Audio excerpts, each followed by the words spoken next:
কারো বিরুদ্ধে না জেনে আগাম মন্তব্য করা, ভুল ধারণা করা ঠিক না। এতে একটি শুধু ভুল না, এটা বিশ্বাসেরও অনেক ক্ষতি হয়।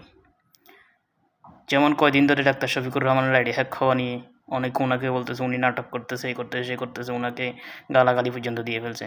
পরবর্তীতে একজন প্রোগ্রামারকে ওনারা যখন মামলা করছে, পরবর্তীতে একজন প্রোগ্রামারকে অ্যারেস্ট করছে।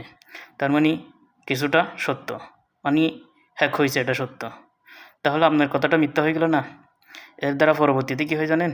মানুষ আপনার কথা পরবর্তীতে বললে, আরেকটা ব্যাপারের কথা বললে সেটা বিশ্বাস করে না। বলবে যে তুমি তো আগেও বলছিলে এরকম কথা, মিথ্যা হয়ে যায় তোমারগুলা। আগাম মন্তব্য করা আসলে ঠিক না।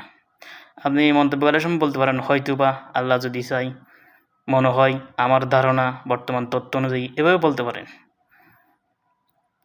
পবিত্র কোরআনে আল্লাহ পাক রব্বুল আলামিন বলেন, তোমরা যেটা জানো না, নিশ্চিত না, সেটাকে অনুসরণ করো না। সূরা ইসরা 36 নম্বর আয়াতে বলছেন। তো আমরা চেষ্টা করব যেটা সম্পর্কে 100% নিশ্চিত না সেটা নিয়ে কারো বিরুদ্ধে কুৎসা রটনা করার জন্য সতর্ক থাকব।